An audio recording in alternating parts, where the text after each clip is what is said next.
Nations.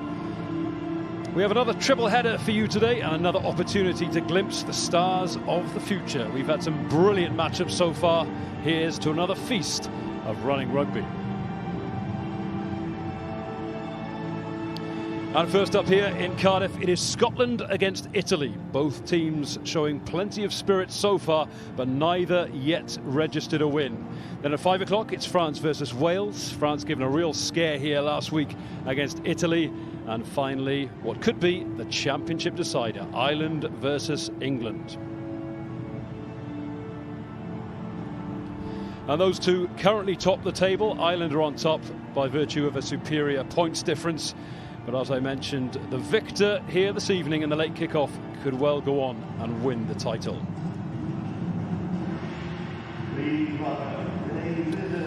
So the weather is wonderful here in Cardiff today. The clouds have broken, the sun is shining brightly on the artificial surface here at Cardiff Arms Park. And there is a smattering of people in the stands. All the players in the tournament this time around do have a ticket allocation for friends and family. No members of the general public allowed in, but we do have a few interested onlookers in the stand opposite us here up in the commentary gantry.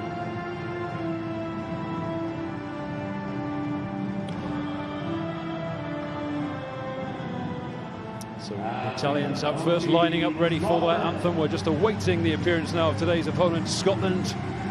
And here they come, led by their giant of the second row, Alex Samuel, returning to the side, to the starting lineup this week, and resuming the captaincy that he assumed for round one. That defeat to Ireland, when Scotland suffered that red card early in the second half, which all but put paid to their chances of an opening victory.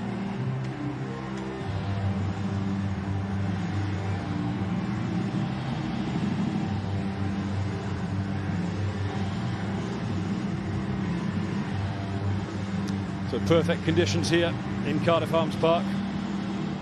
As I mentioned, the sun is shining. The temperature is warm, just nudging 24 degrees before the anthems. Just a brief pause to show our solidarity for rugby against racism. Rugby is united against racism. We would like to mark our stand against discrimination with a moment's silence.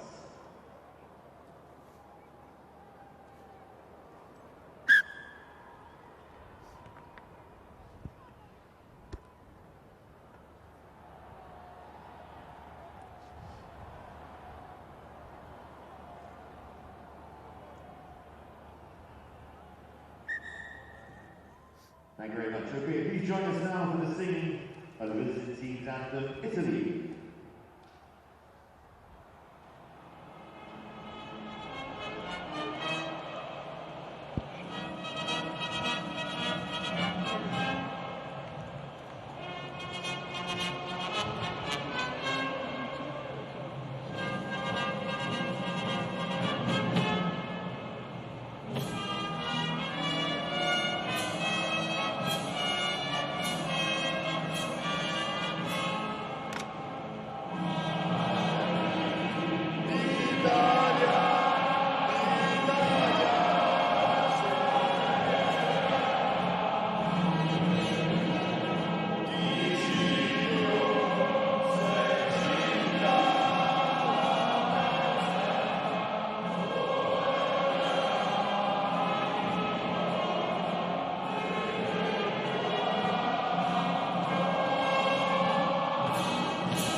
Join us for the singing of the home team's anthem, Scotland.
And Sean Lenine has made several changes to the side that lost to England here last week.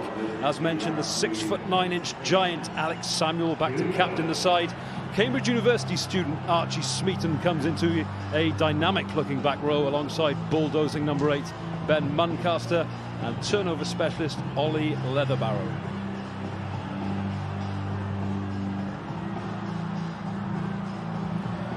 Well, Italy have opted to rotate their squad a bit too, but the back three of Pani, Vaccari and Simone Gessi all retain their places. Gessi, of course, produced a moment of magic last week to bamboozle the French defence and score in the corner. Up front, last week's player of the match, Lorenzo Cannoni, relinquishes the captaincy to the returning Luca Andreani, and there are two new props in the form of Mirko Spagnuolo and Ion Neculai.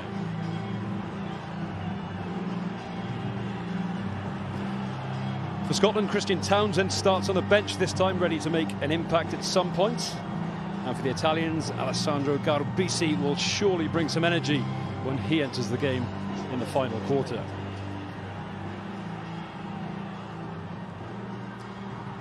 And the man who's replaced Christian Townsend in the 10 jersey, Cameron Scott, shifted across from inside centre is Cameron Scott.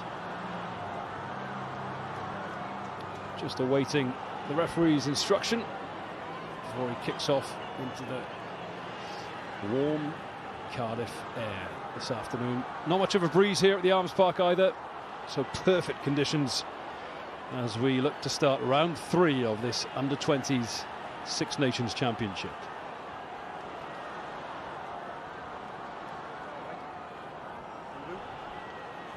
Tuel Trinini, French official in charge of today's game, and Cameron Scott kicks left, high hanging kick deep into the Italian 22 and into the open arms of Cannoni, who, as he did all week last week, looks up and runs into a pile of bodies.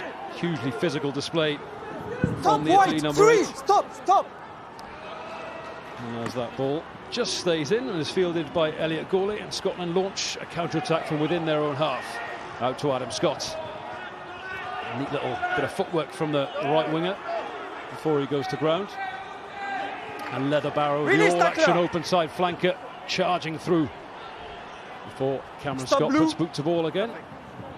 Not a huge amount of distance on that one, but it's nicely contested. Safely fielded by Italy, though,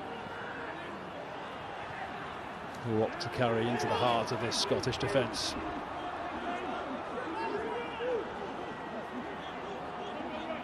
Albanese scrum half this week, replacing Garbisi, who played a starring role in what was almost a victory over France last week, and that one straight into the arms of Elliot Gourlay. Leatherbarrow again offering himself up for the carry, and Italy spotting out of the line as they did all week last week. Very aggressive blitz defence, which the French got very little change out of last week. Scotland still in their own half, still looking to run the ball. But again, Italy knocked them backwards behind the gain line. And Scotland surely now will put boot to this one. Not yet. Italy very well organised in defence, just spreading out that line, but two of their three-quarters standing deep, and they've turned this one over. Cannoni out now as Gessi comes running up on the left wing, looking to replicate this form of last week. An opportunity now for Italy. Patience in defence, but they've knocked the ball on in the contact. We'll have our first scrum of the game. And time to introduce my co-commentator, the Natalie-dressed Rob Vickerman. What a pleasure to be here. This is fantastic. Great weather, great conditions. A balmy low 20s here in Cardiff, Ross. And already, as we've seen in that first opening stanza, both teams really wanting to play.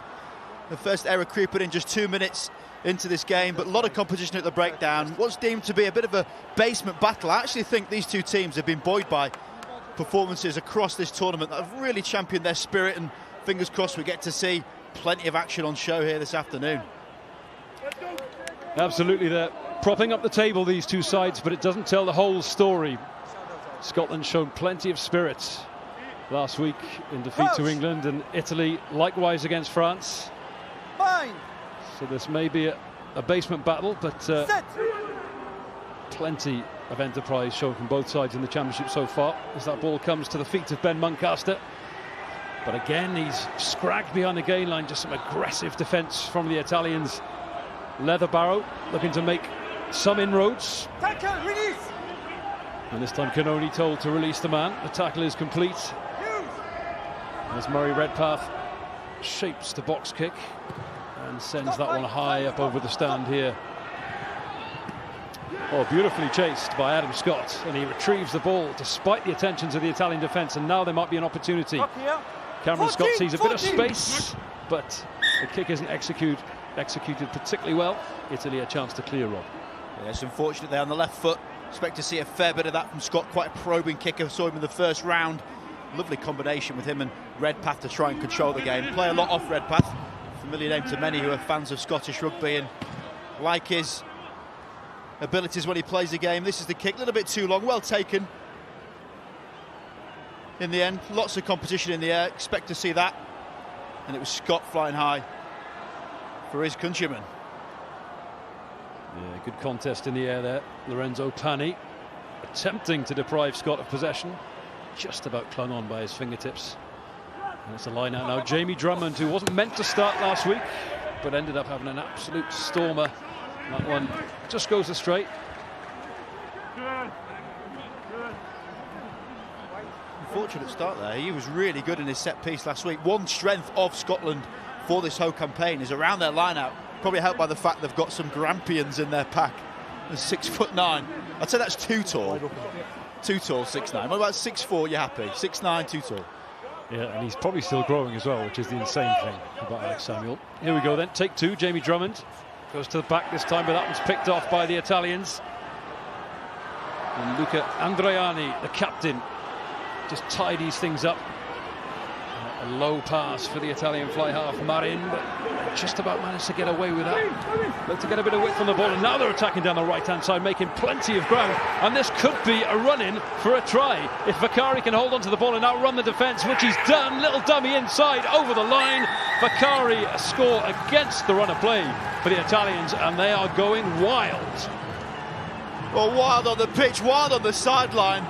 The substitutes bouncing up and down. What a way to make an impression on a game.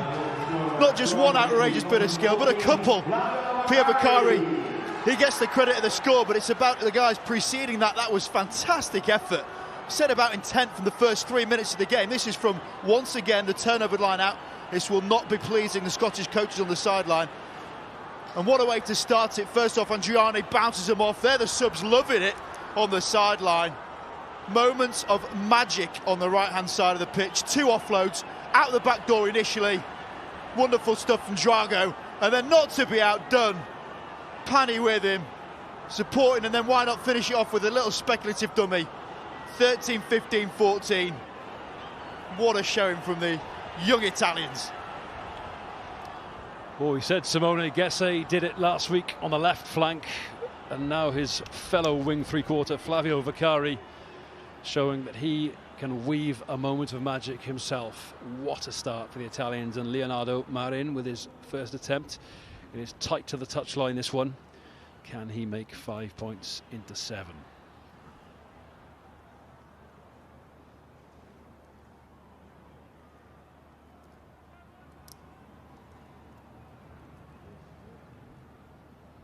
Barely a hint of a breeze here at Cardiff Arms Park. He's given that a fair bit of welly, but it's just drifted across the face of the post. It will remain Scotland 0, Italy 5, but that is some statement of intent, Rob. Oh, absolutely fantastic. Running away from the defenders, out the back of the right. Naughty bit of skill, and then a little dummy to finish it off. Talk about the confidence this team are carrying in from nearly beating France last week. This is a fantastic start from the Italians. So Canone, after seeing what happened last time they ran the ball inside their own 22, attempts to do something similar again. He really is an absolutely tireless workhorse. The younger brother, of course, of Nicolo Canone, 13 times capped for the Italians, and who played a starring role in Benetton Treviso's unbelievable win against the Bulls in the final of the Rainbow Cup just a couple of weekends ago. And there's Leatherbarrow. He's an abrasive runner as well. Very good over the ball, very good with the ball in hand. And Scotland will want to come back quickly for that shot to the system. That pass almost went to no one, but it's tidied up nicely by Scott King, who initially did well to stay in touch, but it's a penalty to Italy, not releasing the ball in the tackle. Extra roll. It's cheeky extra roll, trying to sneak a little bit more territory, momentum going your way. If you're not rolling, you've got to make sure you release it. Referee on point there. Tell you what, the start of this game, we talked about the attack of the Italians, but how about their defence? Really putting some energy and effort in, and when you're playing a game like this where it's 90% passion for the Italians, it means a lot when their defence is on point. The low chop tackles are coming in. This was the discretion there with extra roll, the referee's penalised. Yeah, you're great. The Italians just want that competition over the ball. If it's there to be competed against, they are all over it at the moment. What a tempo to begin this game. Absolutely. It was a similar story last week, just hassling and harrying the French, forcing them into mistakes and then seizing the opportunities when they came their way. Clearly not straight. So that line out, not straight. Captain, option please. And it is up to Alex Samuel Option. what he wants to do now. And he's opted for the scrum, so reasonably deep in Scotland's half here, about 10 yards outside from their 22. Sorry? There'll be some frustrated forward coaches on the sideline here, Ross. 3 line-outs, 3 failures. Yeah, the line-out is not functioning particularly smoothly at the moment for the Scots. Perhaps no surprise, they're opting for a scrum to see how their fortunes fare there. Jamie Drummond, as we mentioned, a barnstorming performance in the middle of that front row last week. Thought he'd be starting on the bench, was drafted into the starting 15 on the day. Won 4 turnovers in the 70 minutes he was on the pitch, and a really bustling presence in the loose as well. Let's see what he does now in the tight. Crouch! Mine! Set!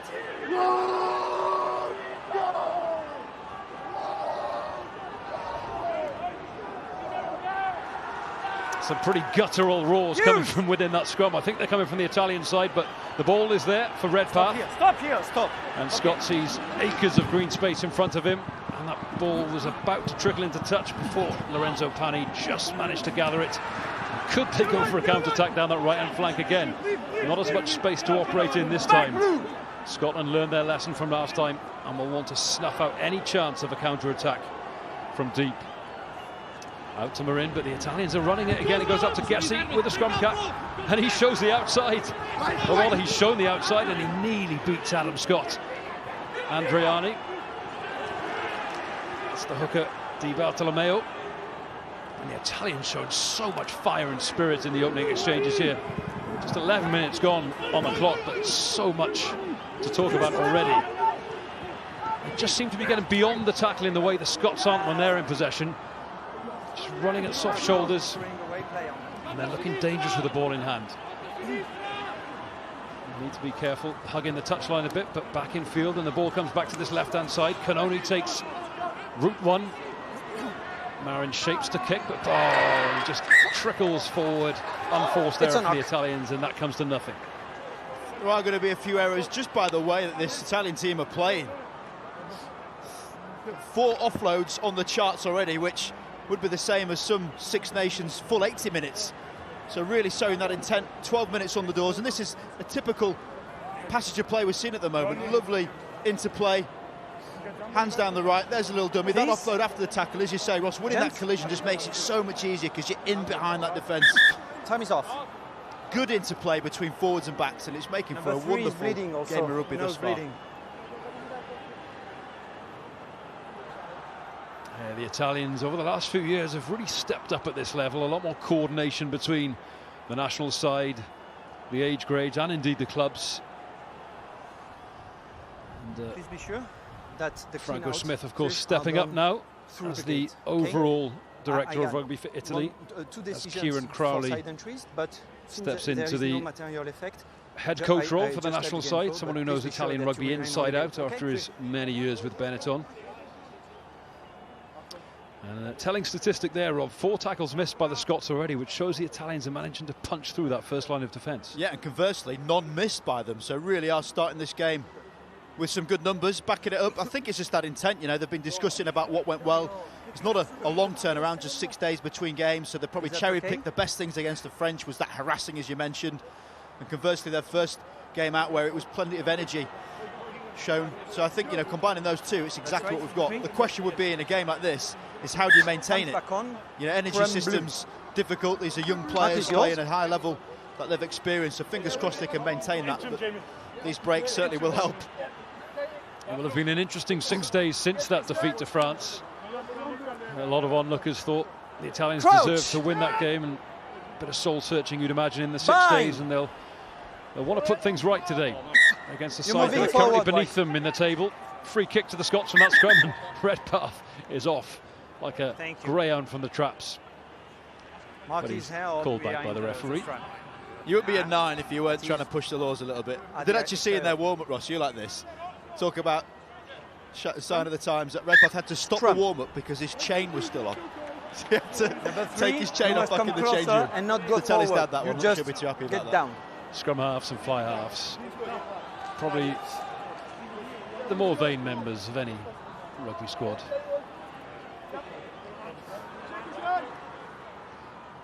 Although, as discussed off air, Rob, the Italians have the finest hair in the championship by some distance.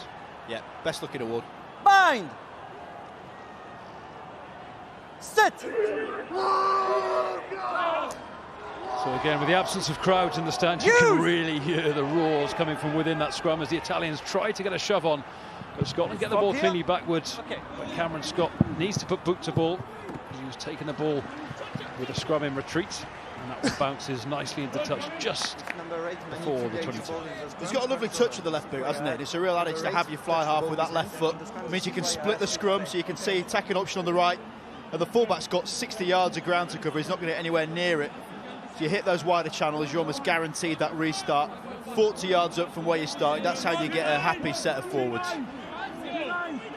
The very skillful operator played 12 last week, of course, outside Christian Townsend, playing 10 this week. But some real footballers in the Scottish backline. Elliot Gourlay's another one. But the Italians have got a real rumble on here. Slowly but surely, this ball is inching back upfield. Scott's powerless to stop it. And they've made a good 10, 12, maybe 15 yards already. Use! Now being told to use Albanese with the box kick. Finlay Callaghan hasn't had his hands on the ball much so far this afternoon. And there's Leather Barrow, so often offering himself up as first receiver, and so often making ground through the tackle. There's Drummond diving on the ball. He's short in stature as the Scottish hooker, but he is all action. Come blue here, no. Again, that cultured left boot. Cameron Scott. Oh, Gacy has a little bit of space here. If you can fend off the attentions of the Scottish defence, kick in field, and it's been chased by Lorenzo Pani. Lovely little dribble over the line. Can he touch us down? Lorenzo Pani! And the Italians go over again. Well, not content with just average tries, this Italian team are getting some absolute beauties. This time, it's Pani scoring it for his nation. But what about the footballing skills? We know all too well how good Italians can be at football. There's a wonderful take initially on the inside, speculative perhaps staying there, but then once that first man was beaten, Gessie gets that ball on the left foot. A really clever play to follow the inside, wanted the kick to happen. To do this on the fly is such a skill, another little bit of left foot magic. And it's not just the Euros where the Italian football skills are coming into their own. Wonderful score here in Cardiff Arms Park as well for this Six Nations under-20s. Such composure from Pani, as you say, on the fly, just to dribble that ball over the line and fend off the attentions of two Scottish defenders. And both Italian wingers have bamboozled the Scottish defence for those two tries. Elliot Gourlay, the one to miss the tackle on Gacy, but it was just that little shimmy, that flick of the hips that sent him in the wrong direction. And a much easier kick for Leonardo Marin, although the ball has toppled off the tee. But a breathless couple of passages of play from the Italians. And and they are not afraid to attack from deep. So Marin, as I say, a much easier kick, and no trouble whatsoever adding the extras. 17 minutes gone here at Cardiff Arms Park. Score: Scotland 0, Italy 12. And this is the final touch, just put it on that left foot, perfect waiting, so difficult, not a bit in goal area, so you got to be really accurate with that little nudge on, and it was executed perfectly, the Italian fullback. So blood replacement, Tommaso Di Bartolomeo, the Italian hooker, is on, and Baldelli comes on in his place. Assume that'll just be a temporary replacement, but Scotland really do need to up the tempo now, because they're in danger. Push back, White! Of drifting out of this game. Here's Cameron Scott, opts to pass this time. Gourlay in the line, floating pass over to Adam Scott. So the Italians so equal to that attack, and another big hit coming in on the Scottish right winger, Alex Samuel. He of the 6'9" we were discussing earlier. Big physical presence in that Scotland midfield, but he didn't manage to find a way through either. Now Redpath, Max Williamson, Samuel's lock partner, and that is a penalty. Hands on the ground, and your second player to contest. He's been, all the referees, in fact, 2 infringement. You commentated on Number this 8, referee, hands on the ground. Island Wales Number last 6, week, Rob, red form, so didn't hot play the ball on the behind. breakdown area. Really hot on it, and you can see why. They've got snapshots, they've clearly got a bit of a mandate to look for those hands down on the floor. That's what they want to make sure the teams aren't doing and supporting that way. It's a wonderful collision, and you'd think for all money that the Italians would be set. Yeah, it's really unfortunate there, because it looks a bit messy and there's 2 players going for the ball. Probably not giving Cannoni the credit he's deserved there, because he was on the ball well. One of the vagaries of the rugby union law book. To many, that would seem the perfect turnover. Cannoni in that clamp position. As Rob said, just hands touching the ground over the ball, and that is exactly what the referee's looking for. So a chance for Cameron Scott to claim 3 points, and he duly does so. And the Scots will be pleased with that, Rob, because it's at one point there it looked as though the game was drifting out of their reach. Yeah, absolutely, a bit of a nerve settler. You think 20 minutes into this game you need to have something on the board. The nature of this Italian team going from anywhere will be a point of concern for the Scottish, so to get the points on the board, albeit somewhat controversially there, because I don't really feel it was a penalty, but it's just going to get the Scots in this game. But I don't think it's going to do much to dent this confidence we're seeing from the Italians. Absolutely not. They've got their tails up, that's for sure. Simone Gessi on his opposite number, Adam Scott, and he tries to rip the ball away, and he's done so. And he looks up, there's a big Scottish forward in his way, so too is Redpath. But the Italians have got possession. And now they'll try and go through the middle. Mirko Spagnuolo, one of the changes to this Italian starting 15. Both props are new, someone's lost a boot. Still play advantage, number 2 blue not rolling away. So Jamie Drummond, the Scottish hooker, not rolling away, so it's advantage Italy. Bit of a free play here, but Ion Nakulai is going to do nothing but run into the teeth of this Scottish defence. Albanese just using his forwards wisely. Still advantage, yeah? And now it goes to Whit Marin. Good angle. And getting out to Width again, but this time it is well marshalled. Flavio Vaccari having no room to move on that right wing. Stop. No advantage. Time is off. There's a blood injury on blue side. A blood injury for Scotland as well, so we may have to have another temporary substitution. And the medic is kindly returning the boots to Jamie Drummond, yeah? the man who gave away the initial penalty.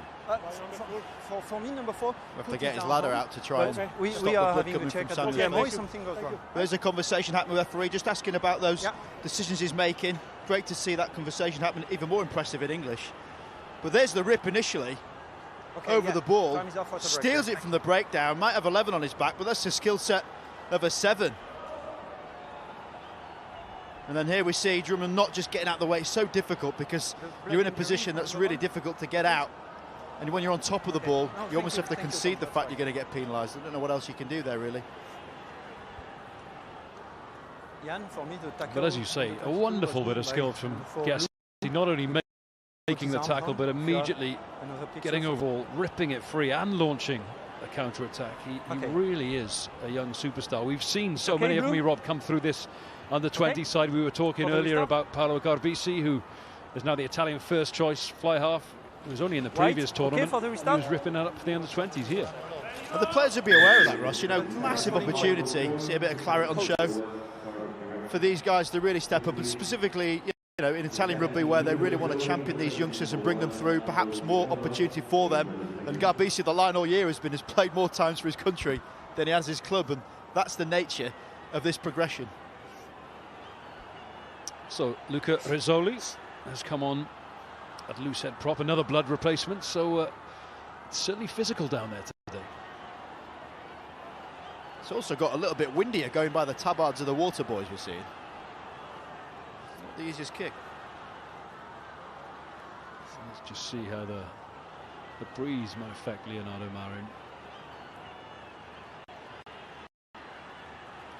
50-50 strike rate so far in this game. Of course, his first attempt was a fiendishly difficult one, especially for a right footer.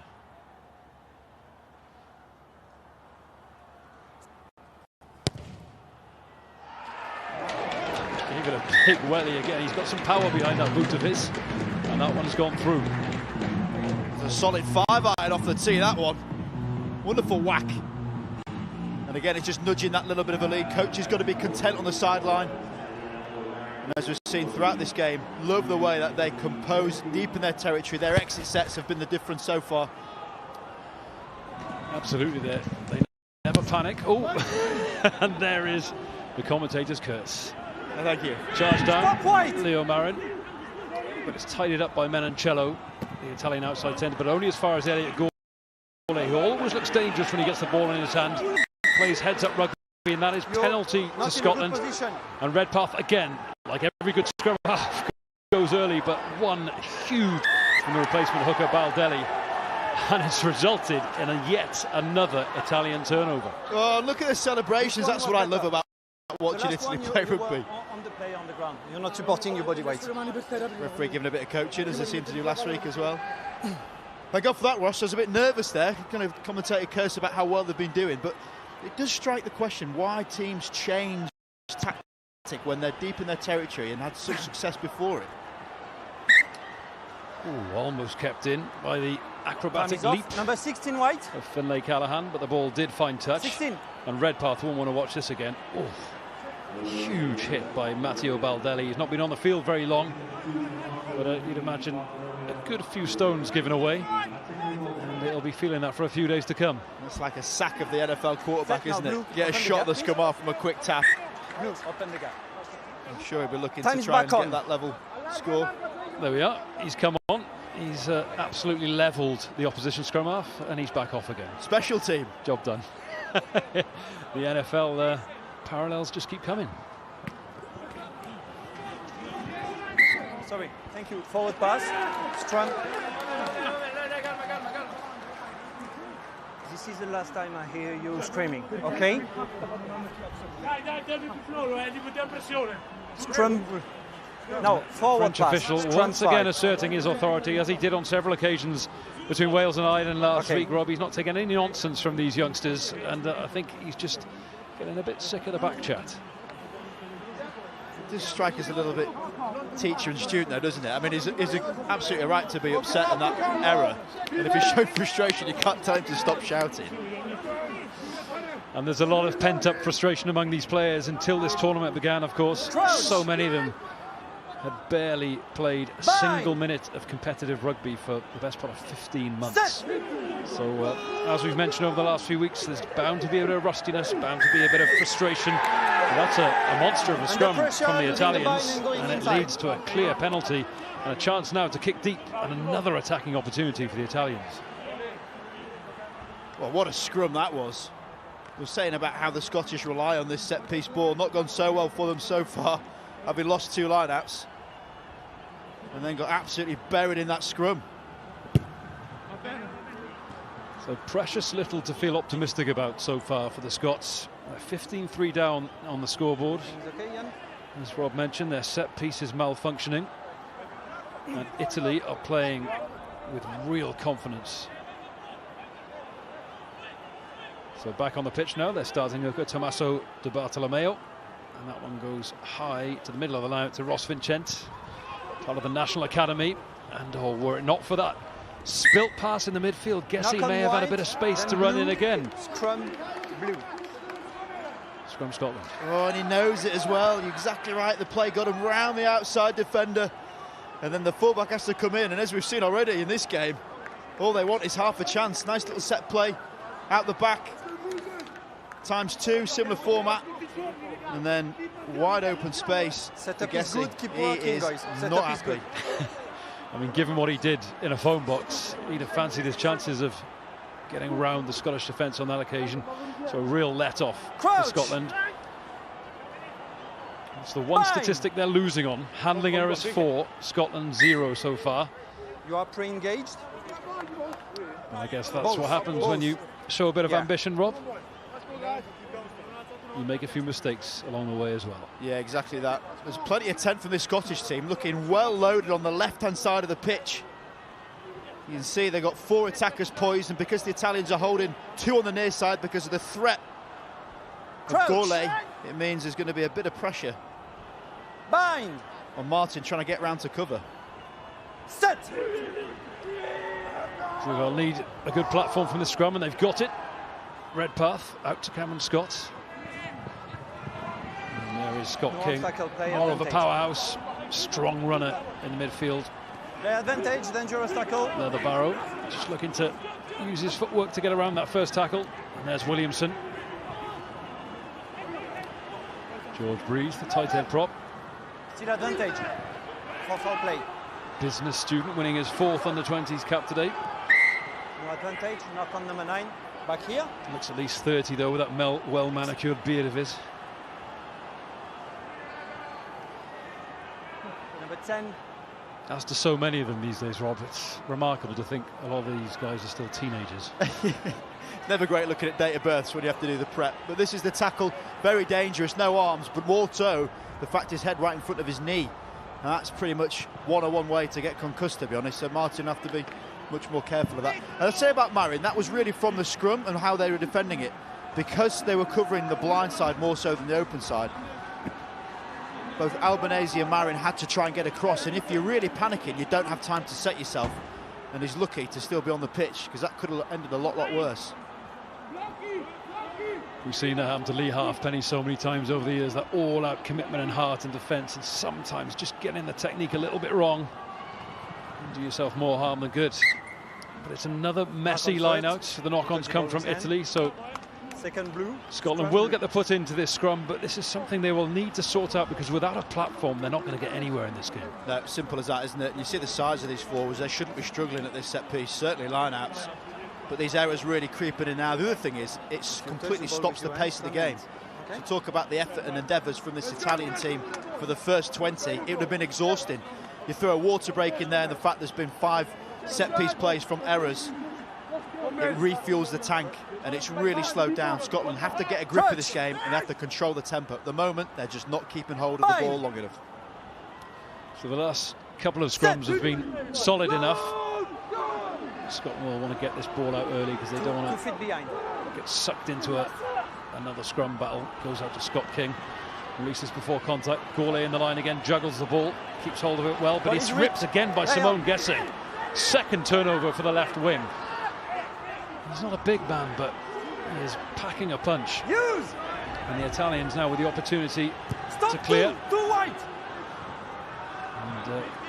And Callahan using his footballing skills there to trap that ball. Blue stop. And that's gone straight out for Scotland, so error upon error, and the Italians really just getting a foothold in this game now. And you'd think, Rob, unless the Scots can score soon, their heads are really starting to drop here. And it's a difficult one with this youth and inexperience, as we said, but it's just really poor play. Not just the fact they're getting balls ripped off them and turned over, but then the decision-making is wrong as well. The execution could be excused perhaps, but kicking a ball deep when you've just turned over the ball and barely had it for any multiple phases, Scotland are not only getting outperformed, and making it much worse with their error rate. And the Italians showing how it's done in the line-out. Really slick line-out there. The ball quickly into the midfield. Play advantage. And Tommaso Mancello smashing into his opposite number. New Italy advantage, not immediately rolling across away. the gain line.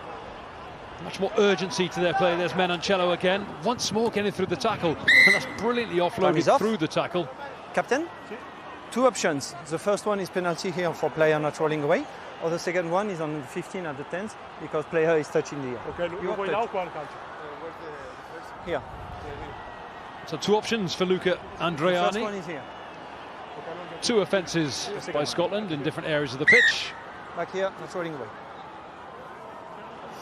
Chooses to take it from there, not rolling away, but while it's well this is within why I Marin's take range, advantage. the Italians sniff an opportunity here, and that's a beautifully judged kick. 5 metres out now from the Scottish line, and given the way the last line out worked, Yeah. you'd expect Blue much of the line same is here, yours. Rob. The Italians just looking more confident in every facet. This is the one area that they really do like. That driving line out, getting the big guys involved with it, get it clear enough from the catch. And they're really tight. Interestingly, last time went for a 5-man, this time full 7-man. See how the Scottish try and stop this. So they go to the front, as expected, and they immediately get a bit of a roll on there. The ball's gone to ground. Ruck formed. And I suspect we'll see a few hard carries here around the fringes. Luca Rizzoli. Scotland will really have to maintain their concentration here as the Italians get over the line, and the try is given. Try number 3 for the Italians. Close range effort on this occasion. And it is their tight head prop, Ion Nekulai, who emerges with the ball. And things inexorably going in the Italians' direction now. 20 points to 3 with a conversion to come. And it's looking grim for the Scots. Oh, what a power score that was. First of all, great effort from him at the line-out initially, and he's just desperate for the ball. Nikolai just screaming to try and get that momentum going forwards, and he just goes right over the top of Williamson as though he's not there. Anytime you get something similar to a scrummage position for a prop, they're going to be happy. There's the initial hit, and he's physically driving him like a sled over the line. What an effort. Reminiscent of Lowe's try for Quins in the Premiership final on the weekend. Just pure strength, determination and leg drive at close quarters. And that'll be exaggerated, no doubt, to have been a fair few metres more than that later on, I imagine. You talk about the age of them. I mean, he's got the body of a 30-year-old, but he's got the face of a 13-year-old. It's the stuff of nightmares. Well, Marin to add the extras. Scotland already 17 points and 3 scores clear, and this will rub further salt into the wound as Massimo Brunello watches on, not betraying much in the way of emotion, but behind that mask you can bet he'd be absolutely delighted.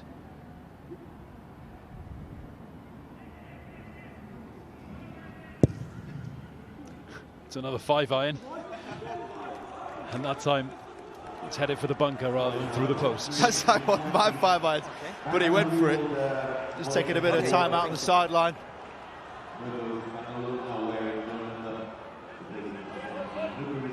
I hope he's all right there.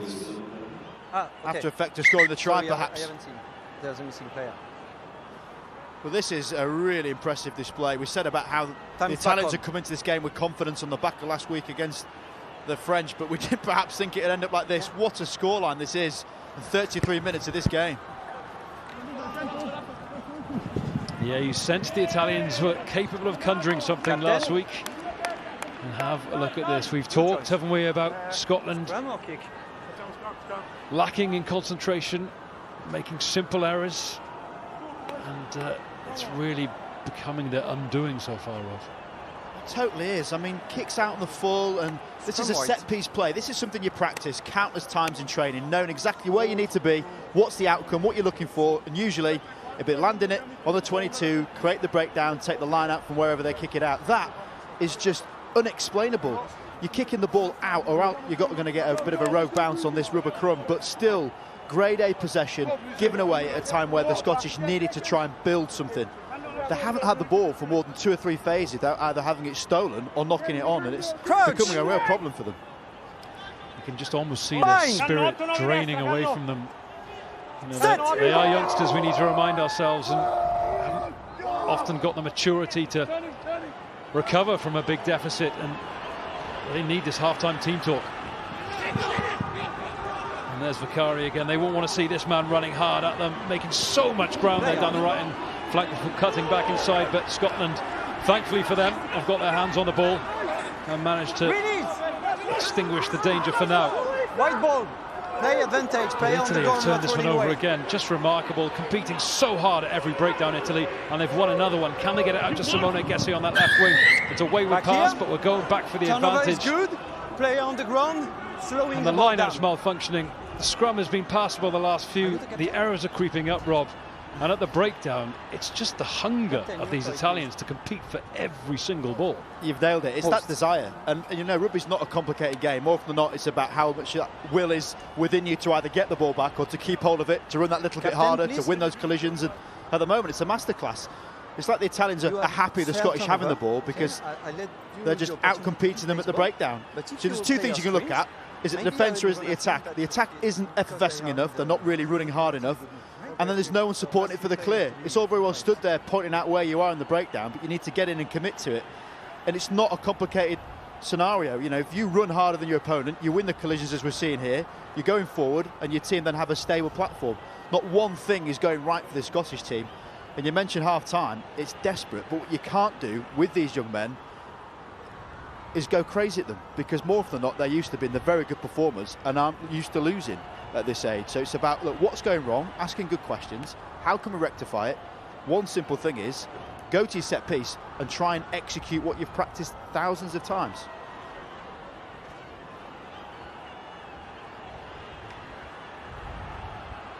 Sean Lineen will probably be looking at his bench as well, wondering if there are any impact players that could help stem this tide. Leonardo Marin with the kick to take Italy 20 points clear here at Cardiff Arms Park. And that would be a big old mountain to climb for the Scots. And that one sails straight and true between the uprights. And it is 23 points to 3 with just 3 minutes to go now until half-time. One big thing to watch here is the body language. Look at that Scottish team. Across the whole board, nearly all of them, heads down. What you need to do is chest out. You need to try and impact, get that positivity and spirit up, because at the moment, as you say, it's a bit of a whitewashing. Mo! Number 4, away. 15. Maul calls. Stay bound, stay bound. No, you lose your bound, 4. Referee barking orders of both sets of players as the ball goes high up into the air. And Elliot Gourlay, as he so often does, scooping that one out of the skies. Now red path. Okay, play advantage. Little dummy just gets him beyond that first line of defence. Sorry, neck roll blue. Another neck roll penalty blue. to Penalty. Italy. Neck roll. A neck roll is the call. Who's the player? Jan? And once again, possession in Italian territory comes to nothing for Scotland. Barely any possessions, barely any 13 carries. Very of the few of neck those roll. are positive. 13.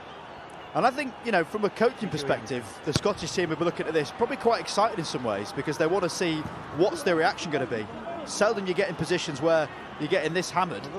Who's going to step up? Who's going to really show that they're capable of leading a team by performing?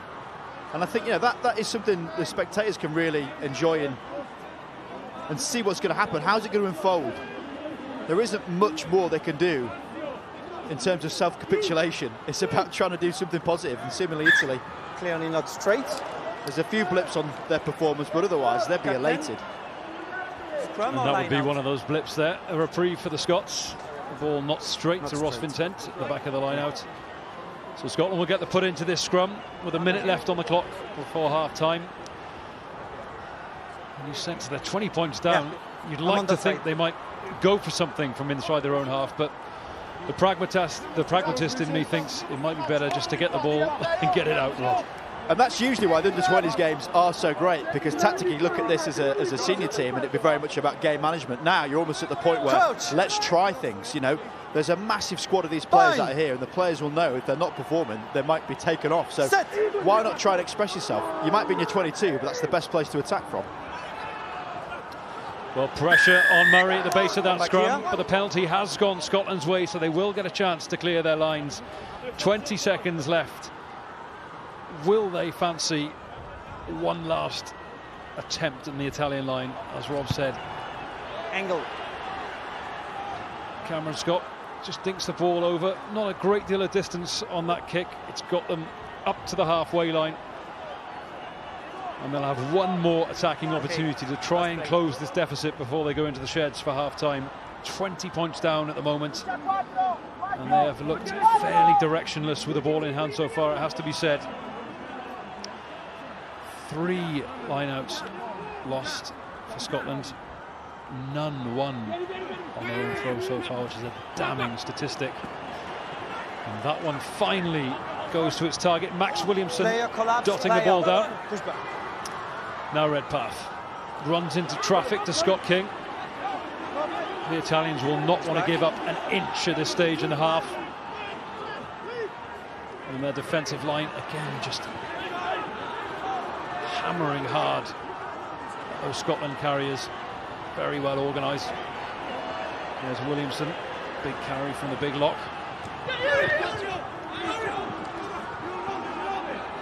It's Thomas Glendinning, the Scottish outside centre. We've seen precious little of the ball so far this afternoon. Samuel, both second rows featuring in this sequence of play. Italians offside on that occasion. Perhaps an opportunity then for Scotland to get 3 points on the board, but is that enough, Rob? I think they'll go to the corner, perhaps trying to get that forward pack rumbling forward. I think, you know, one big thing we've just seen there, the first time Scotland really hold the ball for a longer period of time, the Italians can't keep doing what they're doing with this line speed, so it really breaks them down, and it's multi-phase play. We just haven't seen it in 40 minutes. But that is a wonderful kick down to the corner. Talk about wanting to try and end the half with a positive. This Scottish 20 team now able to try and put some light in this very dark tunnel that they're in. It's another rugby cliche, isn't it? But one of the best times to score is just before half-time. We're 2 minutes into added time at the end of this first half. Cole Lamberton, the Scottish loosehead, is coming off to be replaced by Michael Jones of Boroughmuir Bears. And his first job will be to lift in this line-out. Jamie Drummond with the throw. Goes to the middle, but the Italians get a hand to it, and the danger is averted for now. Scotland will want to compete for this ball and try and put pressure on the Italians, but they know the time is in the Reds, and they know they have got an extremely healthy lead here at Cardiff Arms Park. A dominant display from the Italians. Scotland will need to come up with a plan B in the sheds at half-time if they are to be competitive in this second half. Half-time here at Cardiff Arms Park. Scotland 3, Italy 23.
Van Gregor Townsend. Here we go then, take two, Jamie Drummond goes to the back, this Ac time that was picked off by the Italians.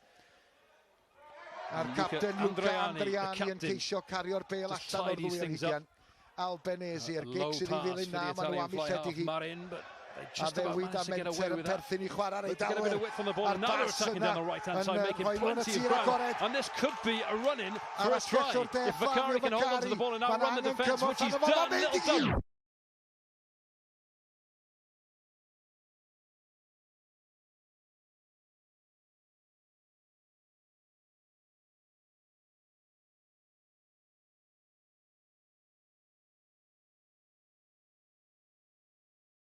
Van Gregor Townsend. Here we go then, take two, Jamie Drummond goes to the back, this time that was picked off by the Italians. A'r capten Luca Andriani yn ceisio cario'r bêl allan o'r ddwy anrhigion. Albanese, yr gig sydd i ddilyn na, maen nhw am ei lledu hi. A ddewid a menter yn perthyn i chwarae'r Eidalwyr. A'r bas yna yn rhoi nhw'n y tir agored. And this could be a run-in for a try. If Vakari can hold on to the ball and outrun the defence, which he's done, little dummy inside, over the line. Vakari tidies things up. Albanese, yr gig sydd i ddilyn na, maen nhw am ei lledu hi.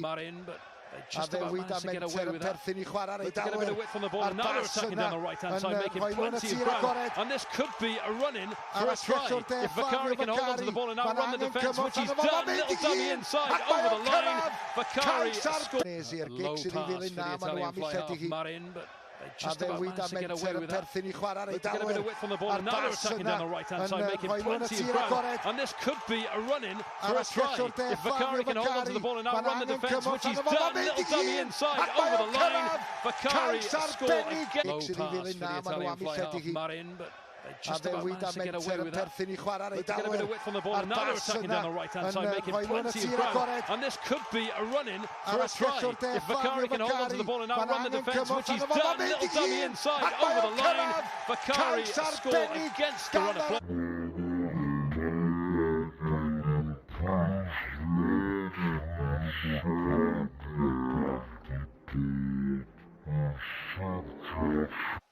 Scott.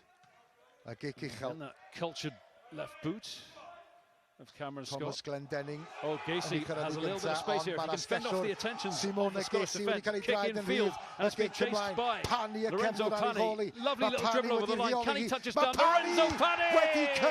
And the Italian left boot of Cameron Scott. Thomas Glendenning. Oh, Gacy has a little bit of space here. If he can fend off the attention Simone of the Scottish defence. Kick in field and it's been chased by Lorenzo Pani. Lovely little dribble over the line. Can he touch his down? Lorenzo Pani! And the Italians of Cameron Scott. Thomas Glendenning. Oh, Gacy has a little bit of space here. If he can fend off the attention Simone of the Scottish defence. Gacy Kick in field and it's been chased by Lorenzo Pani. Lovely little dribble over the line. Can he touch his down? Lorenzo Pani! And the Italians. Oh, Gacy has a little bit of space here. If he can fend off the attention of the Scottish defence. Kick in field and it's been chased by Lorenzo Pani. Lovely little dribble over the line. Can he touch his down? Lorenzo Pani! And the Italians go over again. Y meddiant gan yr Al.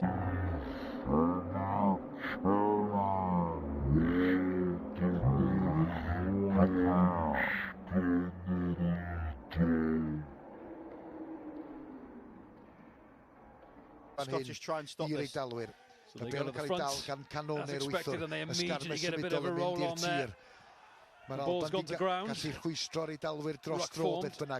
I suspect we'll see a few hard carries here around the fringes. Rizzoli yr eilydd brot yn herddio ni flaen. Mae yna ddigon o flaenwyr yn andisgwl i'r Eidalwyr. Dyna pa mor agos ydyn nhw at drydydd cais. Maintain their concentration here as the Italians get over the line and the try is given. Wedi croesi. Try number 3 for the Italians. Close range. Rizzoli yr eilydd brot yn herddio ni flaen. Mae yna ddigon o flaenwyr yn andisgwl i'r Eidalwyr. Dyna pa mor agos ydyn nhw at drydydd cais. Maintain their concentration here as the Italians get over the line and the try is given. Wedi croesi. Try number 3 for the Italians. Close range effort on this.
got slow in that game. You don't particularly burn themselves out, so let them go next 10 minutes.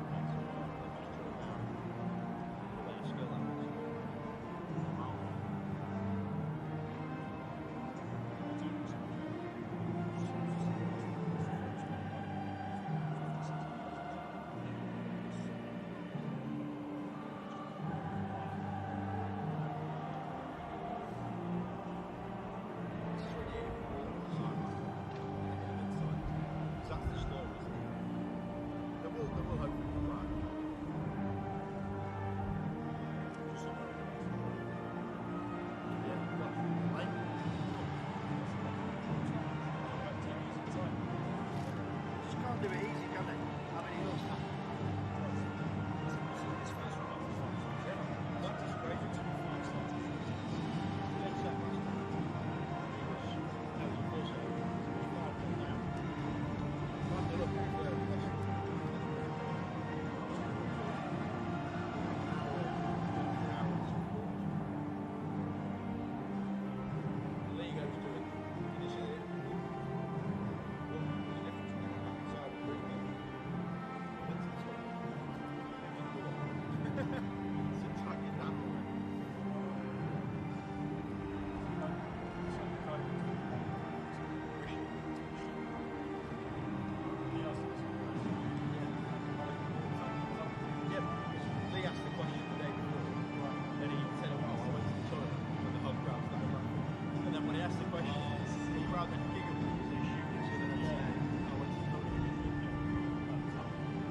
Oh, to have been a fly in the wall in that Scottish dressing room at half-time, as Rob Vickerman mentioned before the end of the first half. What they probably need more than anything is an arm around the shoulder and a bit of gentle encouragement. They certainly don't need a rocket, certainly don't need the hairdryer treatment, but they'll need to completely change their approach to this game, because as things stand, Scotland are 20 points behind against Italy and staring down a barrel. 40 minutes to try and put things right. Right.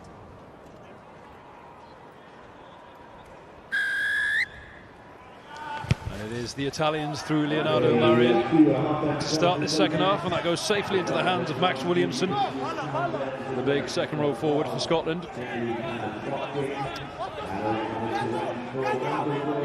Saw the Italians exit so successfully so many times in that opening 40. Just a variety of patience, precision, control of the ball. And Lorenzo Pani, one of an electric back three for Italy today. We saw Gessi score last week against France. We've seen Vicari score today against Scotland. And Lorenzo Pani really playing a part, keeping that Scottish defence on its toes all afternoon. But the first penalty of the second half goes in Scotland's favour. Oh, look at that reaction. Talk about response. So you're there at half-time, you're talking about what you're going to do, and it's easy because they're words. You're judged by your actions. That was a fantastic celebration to what was a good turnover. But more so than that, it's that confidence you can just see injected to the veins now. And it needs to continue, going back to their nemesis of the first half, line out. Yeah, we talked about that confidence appearing to drain away in that first half. It seems to be back if their body language is anything to go by. And as Rob says, the line out was where things fell apart for Scotland in that opening half. Let's see what tweaks can be made. It's such a fiendishly difficult thing to pull off. So many moving parts in a line out, and confidence plays a part too. Drummond throws long, and again it's picked off by the Italians. Once more time, Scotland failed to win possession back on their own throw-in. And Albanese has time now just to put his guards in place and get that ball downfield, and the sun is shining brightly in the eyes of Finlay Callaghan. And he is hit pretty hard by another ferocious Italian tackle, Ollie Leatherbarrow. That's more like it from the open side flanker. I say that's more like it, but he's lost the ball in contact, and the Italians will get a scrum right in the centre of the field. Captain. It's so frustrating moments like that, because you can see Leatherbarrow just wanting to be that leader of the team, to be the person that is the catalyst for the performance, but just an error ending the sequence. And the last thing you want as a young Scottish team is this Italians' flair and spirit that we saw in that first 40 to come back into it. The longer they have the ball, the more impressive they've been looking. Crouch! So bind! No changes by the look of things to the Italian pack at half-time. Set! 9. Canone still adding ballast at the base of that scrum. And he scoops up the ball now, passes to Albanese. 6, stop! He sees a bit of space again, and is that beautifully judged? No, it's not. It bounces inside the corner flag and over the dead ball line. So what was a promising attacking position for the Italians turns to possession for the Scots. It's actually not a bad decision. The way that it was set up at the scrum meant there was always going to be space in that bottom corner, but as soon as you loft a kick like that on a ground like this, you're chancing it. The height of the kick means you're going to gamble with the bounce. Okay. You can't be sure that's going to go out. If it was 10 metres further back when it bounced, you'd have much more of an opportunity to see that roll toward the touchline rather than in goal. But again, flipping it, chance now for the Scots to go back to their simple structures, to get the centres in the game. Haven't really seen much of their big carriers in the midfield. King's a distributor, but Glendinning needs to get a bit of hands on ball and just try and get yourself into the game a bit. Set! Italians trying to put a bit of weight into that scrum, and they do so, but it's opened up a gap down the blind side for Scotland. And there's Archie Smeaton of Cambridge University offering himself up. Support for Redpath, who is desperate for someone to come and run off his shoulder. Now Redpath has got the ball. Christian Townsend, that was, who's come on at half-time into this Scottish back. And we talked about whether you can play on another playmaker. Christian Townsend, who started at 10 last week, of course, against England. He is the son of Gregor Townsend. Celebrated Scotland fly half, currently in South Africa's coach.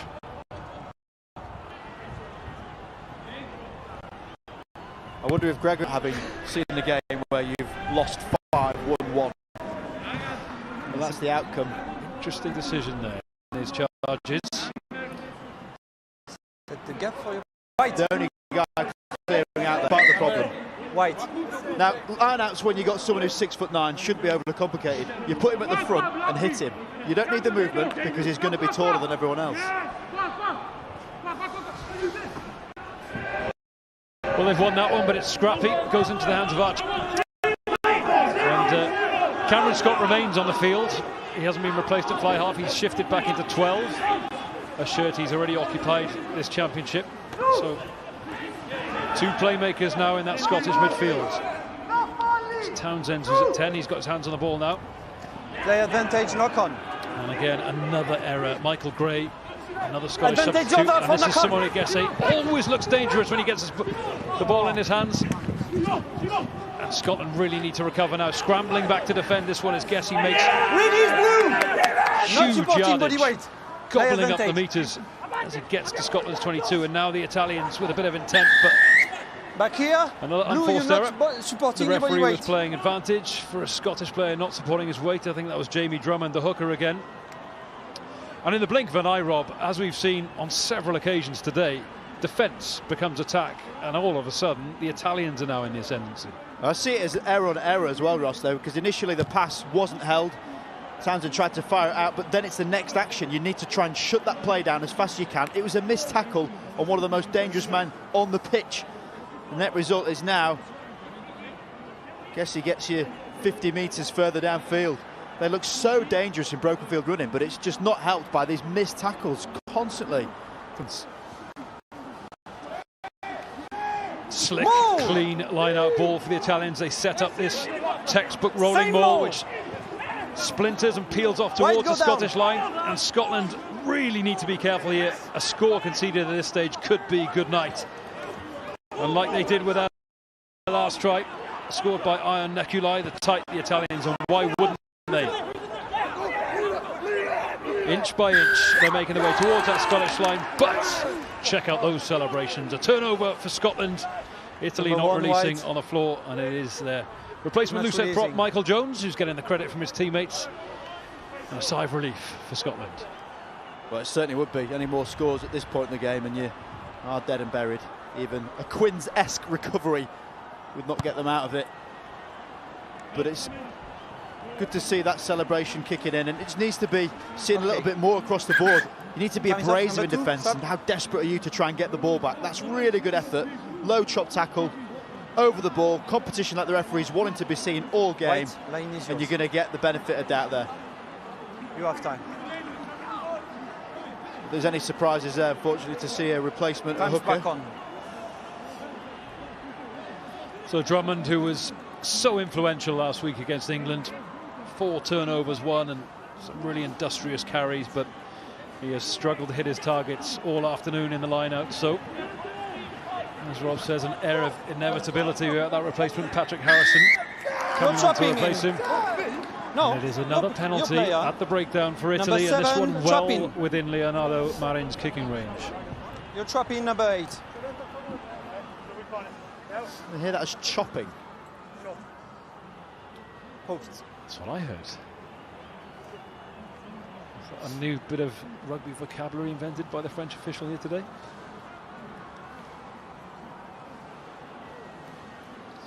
The initial contact looked fine, getting through the contact, as we were saying they'd been needing to do. I mean, in at the side, you could perhaps say is indiscretion, but referees have been penalising defenders for lying prone all game. Canoni was that man. This is why you can ball away. If he releases him, you're right. And you can see Ben Muncaster isn't too happy about this decision, just seeking a bit of clarification from the referee, given fairly short shrift.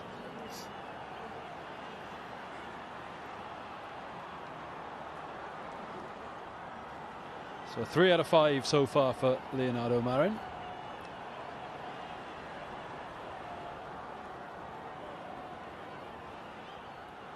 Just requiring Filippo Drago's assistance to keep the ball on its tee.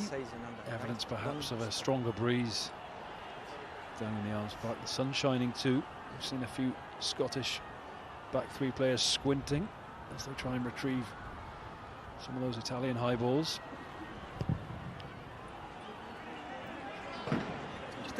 It's another sweetly struck kick, but it's not gone through the posts. Takes his success rate down to 50% in this game. Behind the ball. But it matters not, because they are still 20 points to the good on the scoreboard. Play on. I feel that's the moral outcome, not to get 3 points from something that not only shouldn't really have been given, but a new terminology devised by referee Trenini.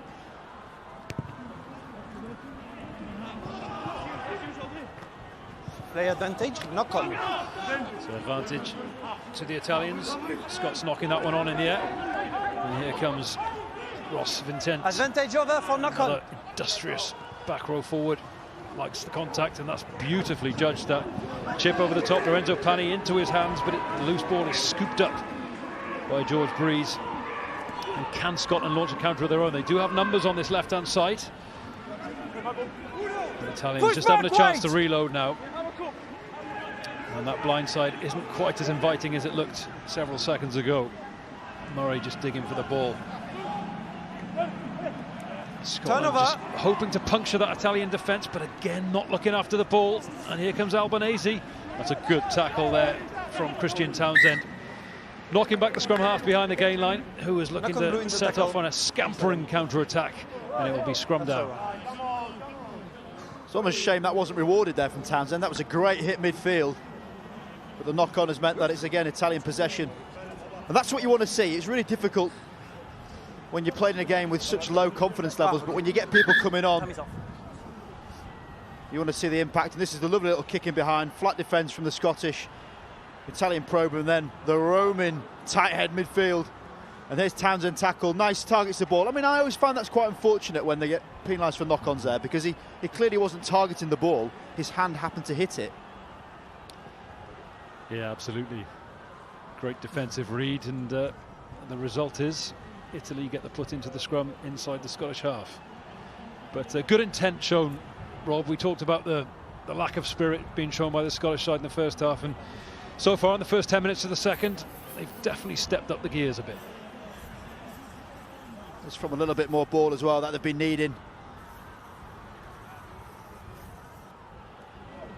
It's Nekilai, the try scorer, temporarily down. That's all right. He's getting a bit of spray, returns to his feet. Scrum is for you, okay? And he looks happy enough to carry on.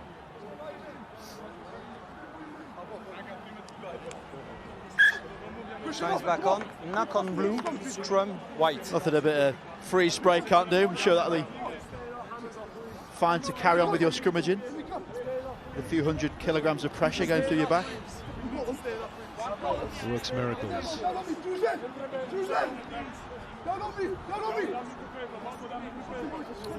Crouch! Bind! It's definitely something we found working in stadiums with no crowds. You hear a lot more what goes on the pitch, and these Italian forwards are not shy in encouraging one another. Redpath just scragging his opposite number, Albanese, there, but the ball's gone out to Gessie. Gessie makes another break for it down the left-hand side, and Gessie still has the ball. No defender can touch him, or if they do, he manages to wriggle free. And once again, Simone Gessie just putting the Italians on the front foot. Now they recycle possession. De Bartolomeo drives into the Scottish 22. Now they go wide. Forward out here on the right-hand side of the pitch.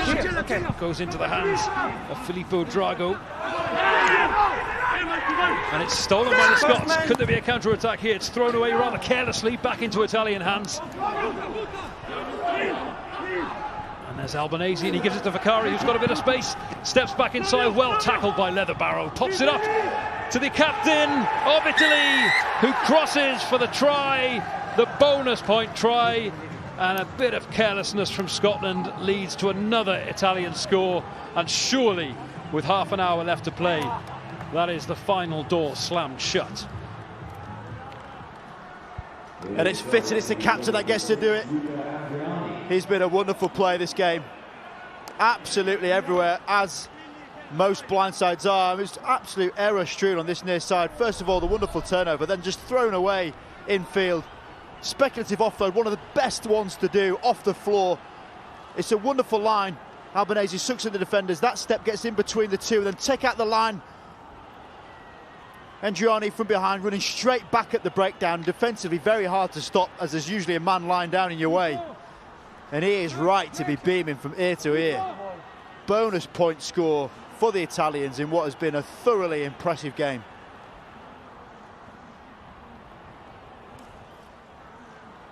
Well, the Scottish defenders will be having nightmares about these two wingers so many times today. Either Vicari on the right or Gessie on the left have just cruised through Scottish tackles and just caused mayhem behind that first line of defence. And it was the case again, Vicari with that initial break, neat little sidestep, and then the offload. He thought that Leatherbarrow had snuffed out the danger, but brilliant support line from Andriani, who essentially just had to flop over the line for a captain's try.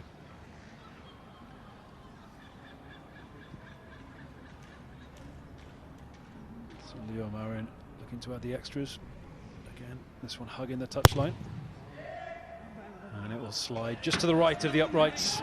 And if it weren't for 4 missed kicks now from Marin, the Italians would be clean out of sight. They pretty much are as things stand.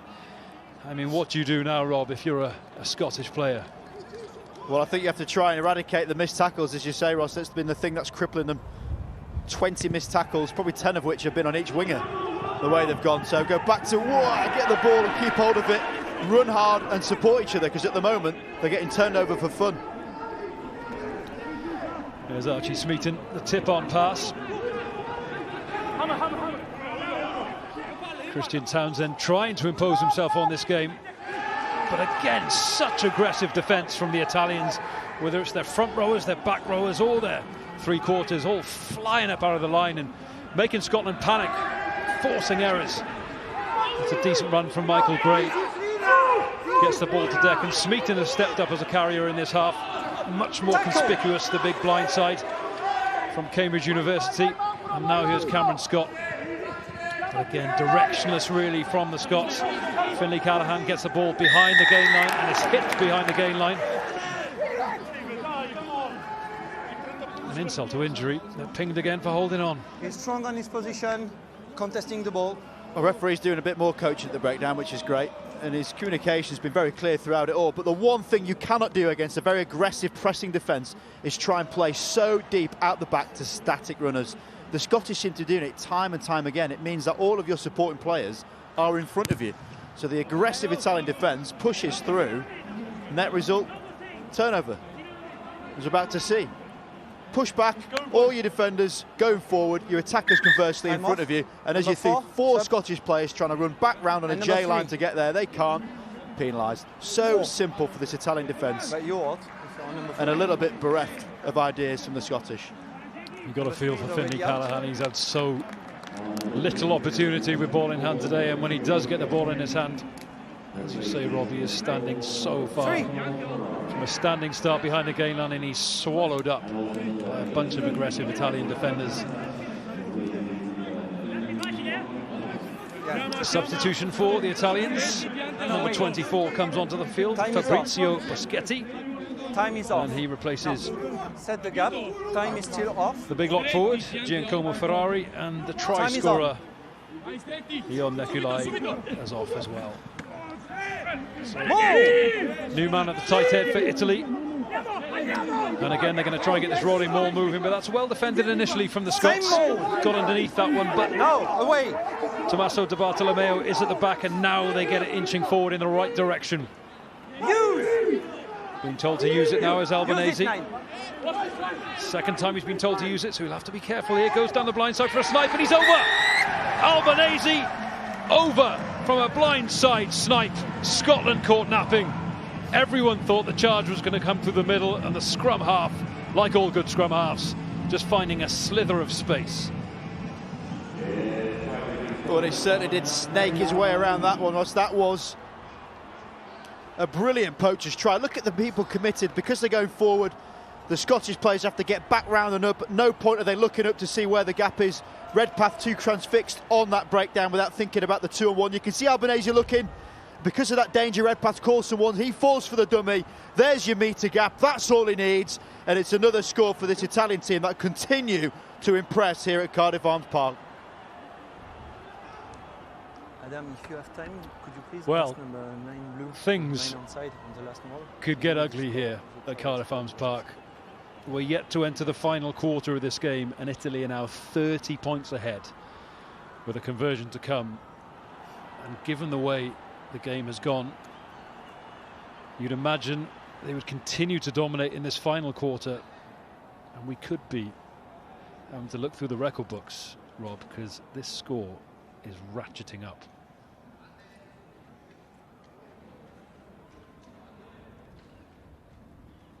So similarly wide out to his last attempt, but as a right-footed kicker, he'll find this one a little bit easier as he looks to curl this one round. Oh, and that one actually hits the post and bounces through. So with the assistance of the posts, Marin kicks the conversion. to take Italy into a 35-3 lead. 5 tries. Thank you. And Scotland all at sea as they make another substitution. They're bringing on Ollie Frostick from Ealing Trailfinders. Number 7 is off. 7 blue. Okay. Time is on.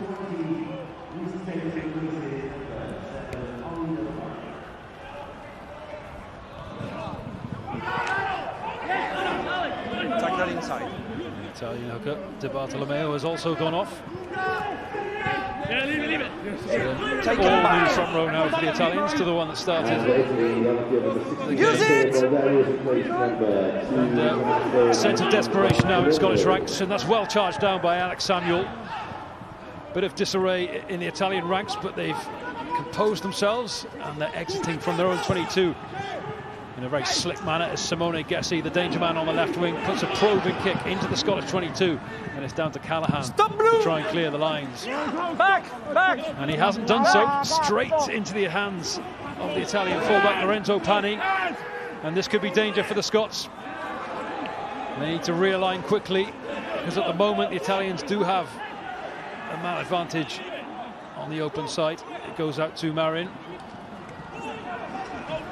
Schetti, the replacement.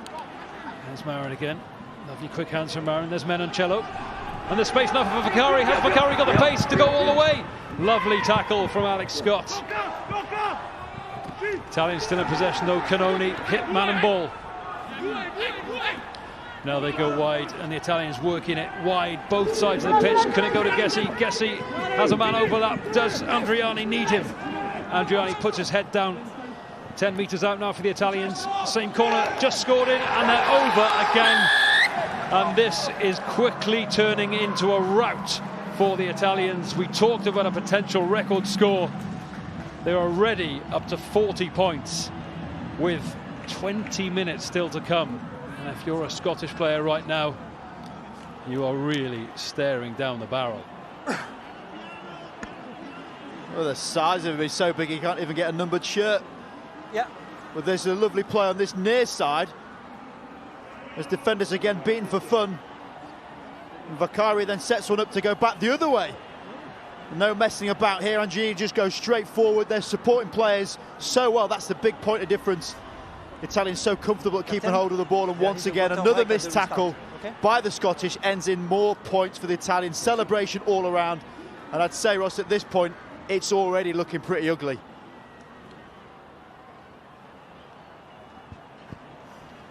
Yeah, what at half-time looked grim, 23 points to 3 at the 60-minute mark, looks incredibly bleak. We saw Marin nail a conversion just minutes ago from this identical position, far out on the left-hand touchline. If he gets this, it takes it up to 42 points to 3. And given how spirited Scotland seemed against England last week, I don't think anyone would have seen this coming. The Italians clearly taking defeat to the French personally and taking it out on the Scots today. He's given that another big thump. Not successful on this occasion. Time off, what a break. But it really doesn't matter if your kickers are nailing his kicks or not, because 40 points to 3 is what it says on the scoreboard roll. And here we're seeing the outcome of it. Big carries, running hard. This has been the point of difference, how quickly the Italians get there, clean it, because it's a positive carry, so much easier. And it'd be very easy at this point to completely write off the Scottish programme. But we have to be aware that the way the under-20s work, it can be very cyclical. And almost like any sixth form, you have an upper sixth and a lower sixth. At this point in time, of the 32 players for Scotland, 17 of them are available next year. Whilst that's not an excuse, this is very much an educational programme, and these players will be learning so much. What is a little bit unfortunate is that it's the coaches talking rather than the players, because what you want to see from these young, inexperienced players is them trying to understand what's going wrong internally and then trying to fix it. So another water break here, another opportunity, as Rob says, for the Scots to try and regroup, to try and get some messages on, to try and stem this Italian tide, because things are looking very ugly. This is quite a lesson to be learned for these young Scots. They wouldn't have experienced a defeat on this scale before in their young careers.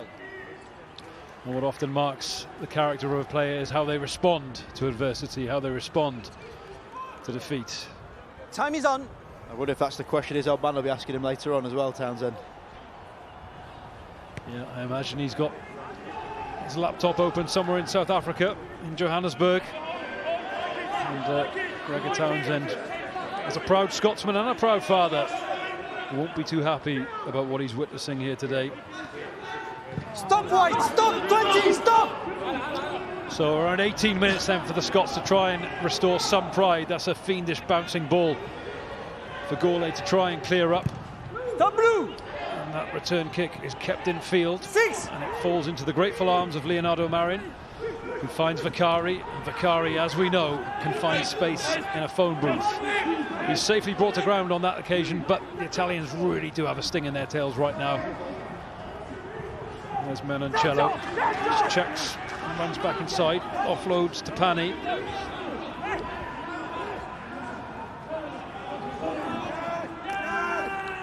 got so many strong runners, the Italians, who just managed to burst through those fringes, but a reprieve for the Scots. 11 White. Clinging on to the ball in the tackle, and Scotland will get an opportunity to clear their lines, but it's desperate stakes for the Scots. They're relying on Italian mistakes to give them opportunities to clear their lines, Rob. They don't seem to be capable of seizing this game in any way. No, take that last exit, for example. Marin kicking the ball almost 70 metres downfield, and then it just ends up being an Italian ball in their own territory. So, yeah, pretty bereft of those ideas, as we mentioned, and it's these scraps they get in at breakdown that give them a little bit of ball, but then seemingly giving it away 2 or 3 phases later. But I do have a wry smile on my face there. I was saying how many players on this pitch will actually know what a phone booth is. Isn't that where they keep the defibrillators? Yeah, it's libraries now, I think. They get a few books in there. Decision? Yeah, we've already talked about how depressing it is preparing for these games by looking at the birth dates of these players. I still find it remarkable that someone born in the noughties can be a grown adult. Wonder what landlines are. When you and I were rocking to Pearl Jam, Rob, these guys didn't exist. Fair contest. Another messy line-out ball for the Scots, and fly hack down the field. But it will be a scrum to the Scots, so they will have an opportunity now within the Italian half, and that's been something we've said very rarely this afternoon. So on the line-out, because many people are wondering why it's gone so wrong, we say wrong, they've lost 5 line-outs. Often when the line-out jumpers go up, you have the timing ahead of your opponents. You can get a little bit higher faster, but because the line-outs aren't hitting those, call it double tops, where the actual difference is made, the Italians are competing so well and making a mess of it. I think that's something they'll be working on a lot in the next 6 days. The hotel car park will be getting some serious hammer. Here we go then. Murray Redpath. And immediately the Italians get a shove on, and that is going backwards at a rate of knots. And they win the put into the next scrum. And that Italian scrum, as the afternoon's progressed and as the subs have come on, has become a real destructive weapon. Hey. I talk to your player, don't talk to him. Another thing that was quite interesting with Sean Lennon talking on a Scottish podcast is around how this Scottish team specifically have lost that under-18 level. So they've not necessarily had much exposure to rugby, but certainly the disciplines that you get at that level, where you're almost proceeding into senior rugby from, as it was, Colts in the 17s. I think that's something that we're seeing here a little bit, because they've lost all confidence. They're not willing to risk that extra pass because they're losing the ball so readily, and it can be a real plague on a performance when you lose that. Set! Yeah, mistakes lead to inhibition, which leads to lack of ambition, and that's what the Scots are suffering from, whereas the Italians are brimming with ambition. And Elliot Gourlay leaves that one to bounce, and it does so over his head, giving him a bit less time, but he's still got a bit of space to operate in here. They'll need to be careful, the Scots, because the Italians compete at these breakdowns so ferociously, as they're doing so again now. Referee was tempted toward a penalty, and then he did. So once again, Scotland run into a blind alley, and the Italians take advantage. A little bit of afters there from Michael Gray, the Scottish substitute, and he is given his marching orders by the referee. He's becoming more headmasterly as this game progresses.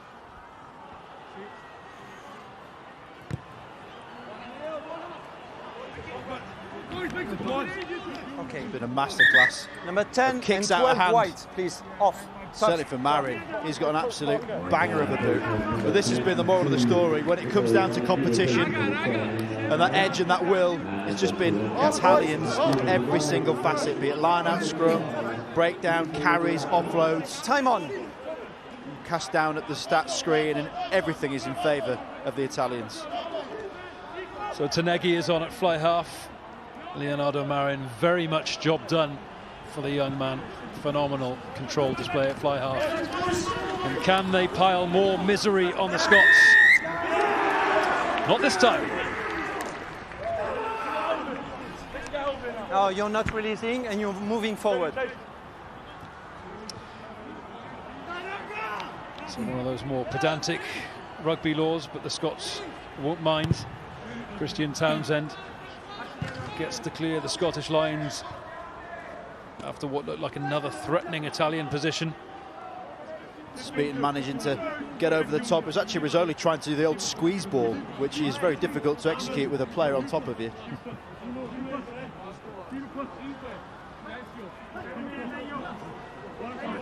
Scotland opting for the 4+1 line out, trying to shorten it down. You get a few options. You can bring the man who's in at the scrum half position to any one of the three positions in front of him, but still go back to the fact they've got someone who's a giant. Just stand him at the front. And there is said giant, claims the ball easily. It's a rare sight for Scotland these days, but it's a cleanly taken line out. And its ball is slow to emerge from the resultant maul. It does eventually, and Redpath sends it sailing high and into the arms of Fusari. Scotland up quickly, but a bit of a dogleg in defence there, and it gives the Italians an opportunity. Ball kicked back in field, and it's chased now by Finlay Callaghan. 22. Just about manages to dab it down before it goes over, but again, Scotland just looking panicky, looking under threat, and the Italians, particularly when they get that ball spread wide quickly, Rob, just seem to be getting or finding space on the wide flanks. And they just grow, don't they? You can see almost that confidence exude from them. That's the first time a ball's bounced and it hasn't gone in the Italian favour, and it almost feels as though it's been willed that way. Absolutely dominating out wide, certainly in the 5-metre channels. So Christian Townsend with two pretty heavily strapped knees sends that drop out high into the Cardiff sky, but it's another messy one. I think he could be in trouble here. Mention about the height of Samuel. It's not gone well for him here against Albanese, and it looked like he landed head first. We are having a TMO review. Probably the tallest and the shortest for me players on the pitch. The referee's already going to have a look. He's not coming for play at the replay because he's not in a good positioning. He's moving forward. He's not where the ball is supposed to land, and he touches number 5 blue. So I want to check in live. In live, it's an infringement from white, but can we have a look if there is something else? Stand by to all. We just. So the referee saying he interpreted it as an infringement from white, aka Albanese. We'll just have a look to see. I mean, Albanese is going for the ball, but you cannot catch him in the air like a UFC, MMA, WWF fighter. Because he's going for the leap and grabs him, plows him. That's really dangerous play. And he's not even in possession anyway. One of those where, because he puts his arms down, he's lucky, but you shouldn't rely on luck in this situation. No, were it not for his actions at the last minute, Albanese there, shielding his head from tried to keep him up. He's definitely not driven hitting him. the Yeah, floor. sure. And keep him off the ground. Number 9 is in a fair position to contest the ball. Number 5 has no more option than accepting the collision. Kind of For me, there is nothing on that situation. So there's no foul play, and I restart with blue ball because there is a knock-on after by the white. Jan, do you agree with that decision? I agree. There was no foul play. Okay, thanks. Captain, please. So the outcome refereed there, and the fact that Albanese got his hands to deck and avoided falling on his head made that look a lot less harmful than it could have done. But you think perhaps he's a little fortunate to get away with that, Alexander? Okay, number 15. I do. I think he's caught an attacking player in the air and put him on the floor. It's essentially a tackle in the air. No, your partner touches the ball and goes forward.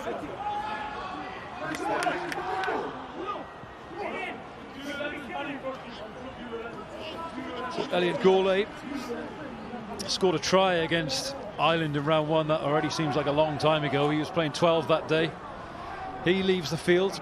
He's dealt with most of the high balls that's come his way admirably today, but his role has been pretty much a defensive one, particularly in the second half.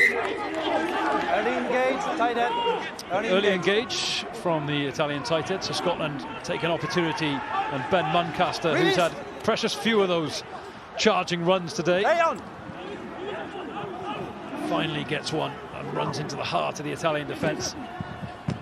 Scottish attack nearly undone by another unforced error. But once again, the Italian defence suffocating the Scots, knocking them over behind the gain line, stealing possession on the deck, and clearing to touch. And it's just, you talked about the spirit at half-time, Rob, the spirit being shown, the attitude, the desire, the hunger from these Italians is what's keeping the Scots permanently on the back foot. Well, that and the fact that I don't think Scotland are really committing well at the breakdown. So when you've got a team who are coming up aggressively, they're going to have that momentum into it. Consistently throughout this whole game, Scotland have put in only 1 or 2 clearers to try and secure the ball. And it's just not a contest. The Italians are mopping it up. So Townsend with a variety, just chipping that ball over the top, but the chasers weren't there. And it's dealt with harmlessly by Simone Gessi.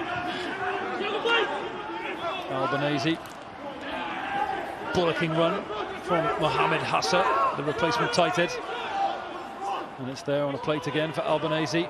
Knock on from Italian. Scotland, will they have a chance now to launch a counter? Archie Smeaton just loses his footing on the 3G turf here at the Arms Park, and again it's blind alleys for the Scots. No advantage, so they will get the penalty.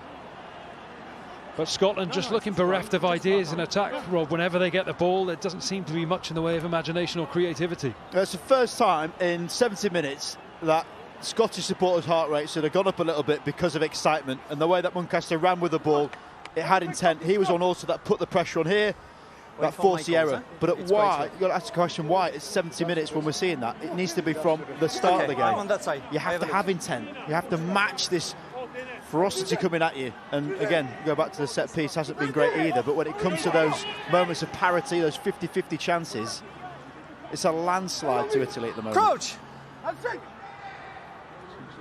Bind! Murray Redpath to feed this scrum. And again, the Italians start pushing it backwards against the head. It's a real mess for the Scots, and it's a penalty for the Italians. And we saw the stat there, the Scots have won 10 scrums on their own put-in, but what it didn't say was that many of those they've had to deal with under pressure going backwards, and that one they could not deal with, not driving straight. The Italians getting an immediate shove on, and they're rewarded with another penalty. I think the forwards coach should be focusing on that one rather than the line-out statistics. Looking very much as a positive side of it. You can win 10 scrums, lose 1, but 5 line-outs won, 5 line-outs lost.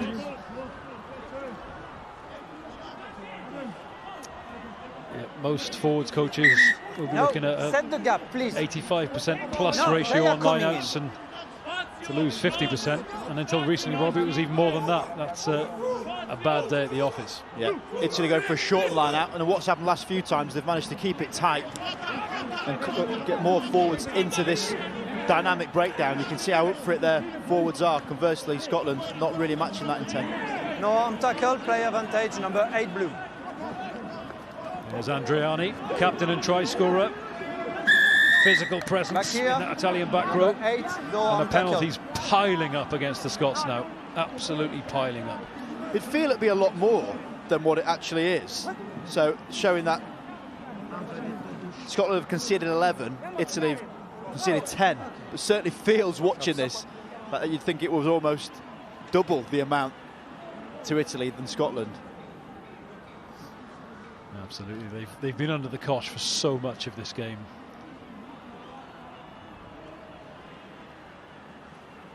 And as you say, 11 penalties seems quite mild, considering the way momentum has swung so decisively in Italy's favour. This is the first kick of the match for the replacement fly half, Niccolò Taneghi.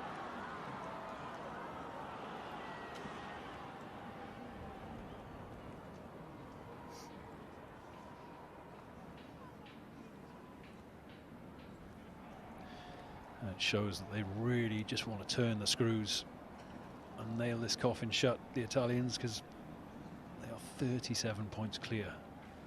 They could so easily have kicked to the corner, but this is insult to injury. And it's over, 43-3 to the Italians. That winning margin becomes 40 points. And with 6 minutes left, Rob, I think the Scots will just be desperate to get back in, regroup, and bury the memories of this one. And this is when you got a feel for them being quarantined in their bubble. You don't want to be around players after seeing a game like this. I'm sure there'll be some harsh words after it, quite rightly so, because that's what these players need. They need that awkward conversations, those confrontational conversations, not in an aggressive way, just in an honest way, that they need to learn. And that's one of these things you get as a professional and progress through the ranks, that it's not acceptable to perform like this. You know, you're representing your team, your country, your family, and to be told that you've been out-spirited is probably the thing that stings the most. You understand performances can waver, but just to not look like you're up for it is a different conversation entirely. Well, they won the first half 23-3. They're winning this half 20-0. The Scots, despite some renewed spirit and fire after the break, they've failed to score a single point in this second half. And anything they do score now will be scant consolation, as Cameron Scott finds a slither of space to go through. But once again, the Italians have snaffled possession. They've been doing it on the deck. They've been ripping possession from players' arms. The defence has just suffocated and crushed Scotland at every turn today. And as Rob's mentioned, Scotland not helping their own cause by succumbing to the simplest of handling errors. But that's what happens to teams under pressure.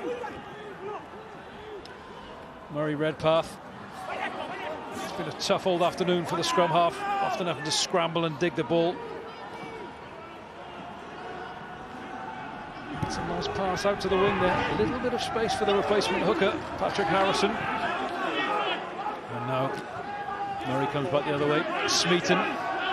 Play advantage offside. Another big carry from the 6, but the Italian defence equal to it. And Finlay Callaghan stumbles, trips. It's kind of been a metaphor for the Scottish performance all afternoon. It was penalty advantage to the Scots, so Christian Townsend will get a chance to put this one deep, and he might as well try and put as much distance on this one as he can. Best game I saw.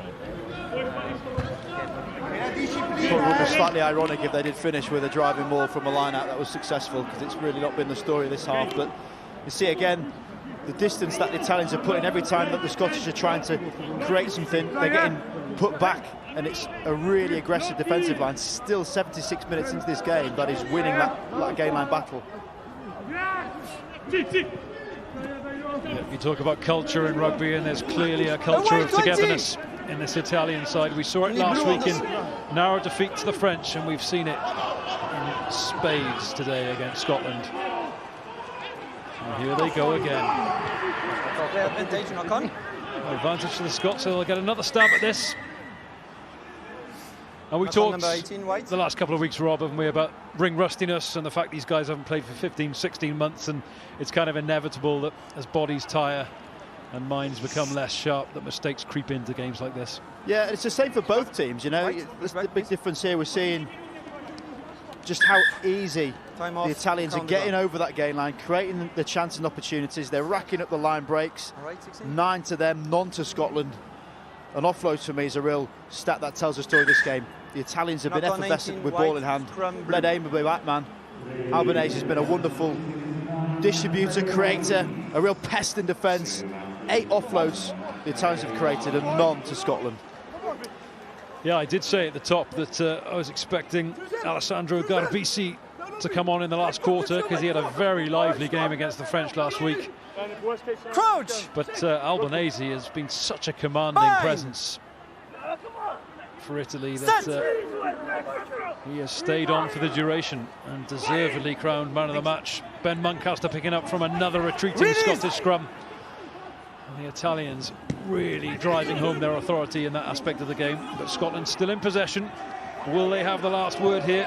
Probably not, because once again it's been turned over. Just Scotland not looking after that ball anywhere near safely enough. And Albanese, the man of the match, with another one of his snaking, elusive runs, takes the Italians further upfield. And there is Ross Vincent. It will be a Scotland penalty. There is barely a minute left to play. Michael Gray thinks about taking this one quickly, but this is the last chance. Now, Rob, the last opportunity for Scotland to salvage something, anything, from what's been a pretty grim afternoon. I'm slightly tentative that they have gone for the corner. And the ironic moment that I mentioned could well be finishing this game, but any positives will be taken. A little bit more of aggression in the breakdown. And celebrations all round. Look at that one from Michael Gray. Oh, we play on. I'm quite sure how pumped he is 79 minutes into this game, having been massacred. But you take a lot from games like this. There'll be many, many lessons for the Scottish to learn from this, but they need to finish with a degree of positivity.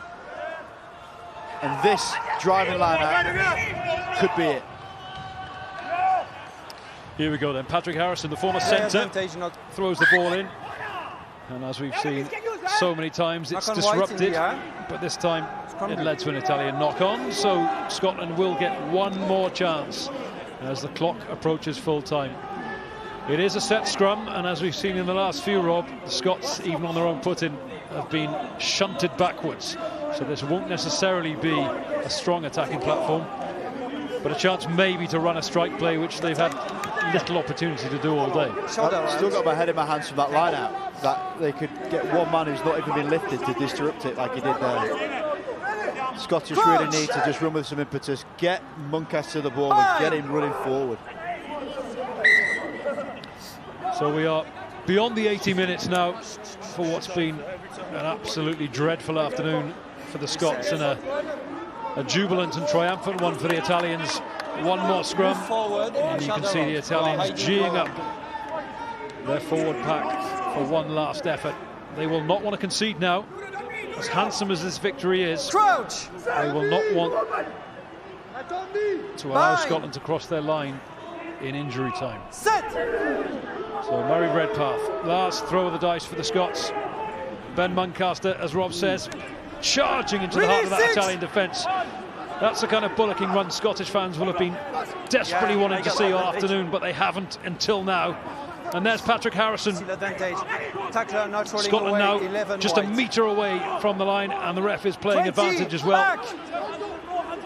Still advantage. Short carries from the Scots. Can they end with a positive? 11 with me.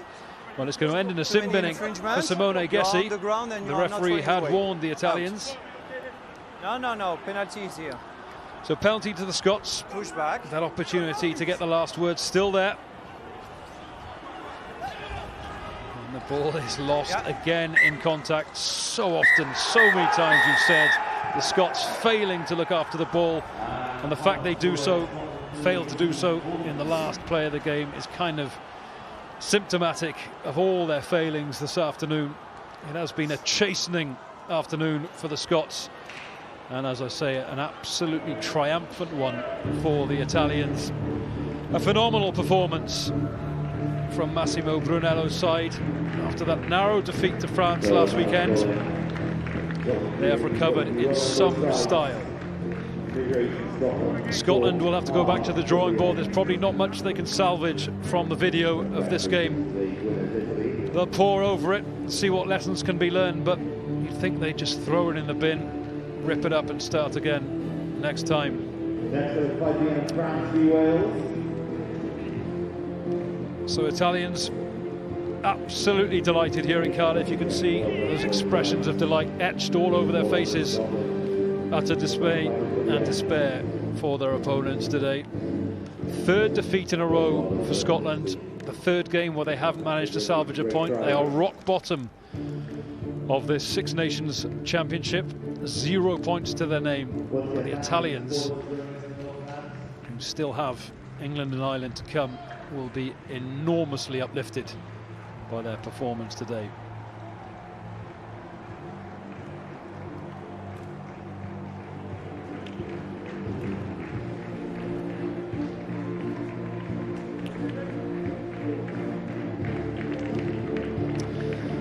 So handshakes all round between the Scots and the Italians, but one team in celebratory mood, the other the very opposite. They showed glimpses, real glimpses against England last week, and we did expect this game to be a much more hotly contested match. But it was the ultimate one-sided game in the end. Italy absolutely cruising over the Scots. We can go down to Lauren.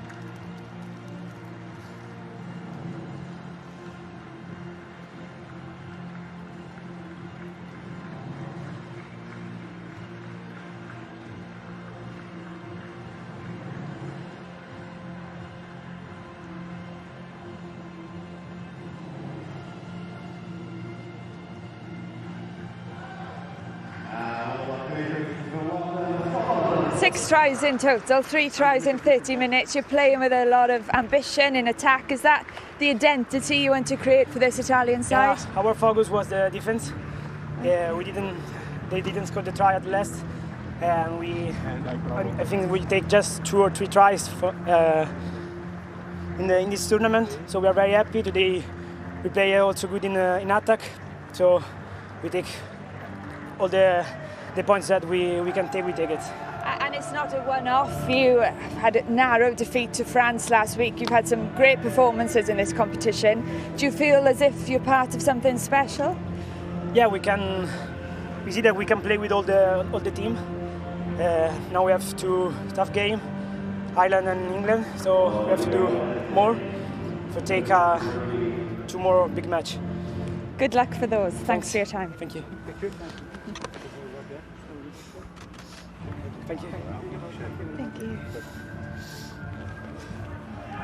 Oh, Andre, dammi una mano, Vai.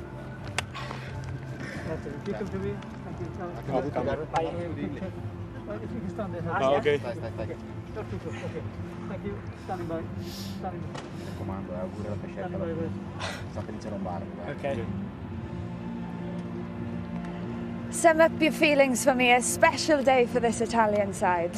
Yes, it's a special day. We played the game we want, and I'm proud of my boys. Your teammate said the focus was on defence, but you showed so much in attack today. How does it feel when you can get a bonus point in a bag?